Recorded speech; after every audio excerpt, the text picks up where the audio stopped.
Ken Rush spent 20 years as a broadcaster in Texas. He joined KEFC in Waco as program director and music director in 1971, then assumed similar duties at Galveston's KILE in 1974. During the late 70s, Ken worked as a promotions man for MCA Records, covering the Dallas and Houston markets. We will return to this point momentarily. Back in radio as of 1979, Ken went to Austin, where he spent 9 years as PD, MD, and Assistant Operations Manager at KNOW and KEYI. After that, it was off to Dallas and KPLX, where he served as air talent and morning show producer. Ken returned to the promotions business in 1993, working for Arista Nashville and Equity Records before going independent and opening his own shop as Ken Rush Promotions. Subsequently, he worked as Southwest Promotion Manager for 30 Tigers, a marketing, distribution, and management company serving independent artists.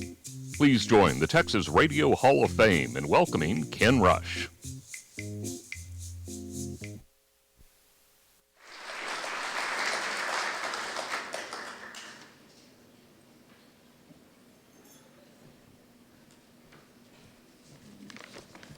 Unlike some folks, I do get nervous doing this. Good afternoon.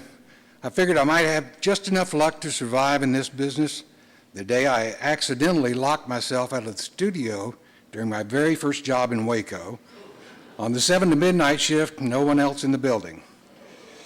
After considering my options, I decided not to break a window to get back in. When the general manager came screeching into the parking lot thinking I might be dead, I was relieved to learn that he was just glad I hadn't broken a plate glass window because it cost more than my monthly salary. It's unbelievable to me to be standing here today, from those early days in the cow pasture transmitter outside Waco to the basement studios of the Galvez Hotel to this moment. It's been an amazing journey, and I've been lucky to have a lot of great people along for the ride. My friend Mike Dungan once said, "Always remember the people who treated you well and went out of their way to make you feel special." First and foremost, my family, who are celebrating with me today, my wonderful daughters, Lauren and Allison, and my brother, Mark. I also want to recognize many of my colleagues, many of whom are already Hall of Famers themselves. Early on, Dan Gallo gave me my first real job at KILE in Galveston, where I worked with Pam Ivy and Bob Ford, who are still close friends today. Then came a few years with MCA Records, Houston and Dallas, where my Bubba, Wayne McManners, was an invaluable help navigating that side of the business.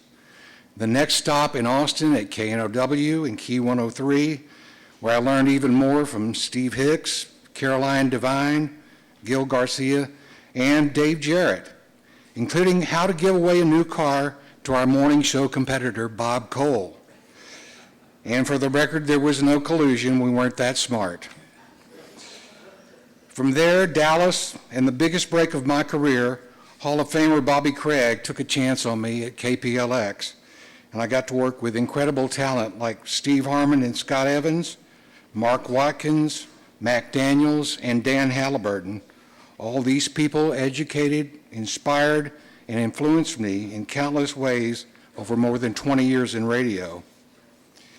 It still blows my mind that I'm being inducted into the same Hall of Fame as two of my earliest broadcasting heroes, Dan Rather and Bill Young. How did this happen? And then Bobby Craig made his second mistake. He hired me again.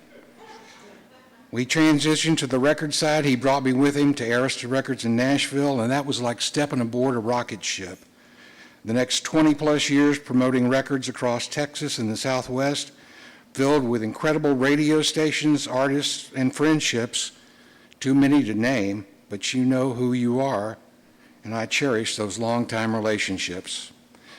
On the record side, I want to thank the people who had the courage to believe in me at Arista, Tim Dubois, Mike Dungan, and later Joe Galante, plus Tammy Millspaw and Dawn Ferris. At Equity Records, the late David Haley and Bill Mackey. And at 30 Tigers, David Macias and Pam Newman. Everything I've accomplished is a reflection of their faith in me. Finally, a special thanks to my other brother and the person most responsible for me being here today, my dear friend, John Trepane. And again, quoting Mike Dungan, all these folks are my heroes. Please spread love and respect everywhere you go. Thank you to the Texas Radio Hall of Fame for this incredible honor.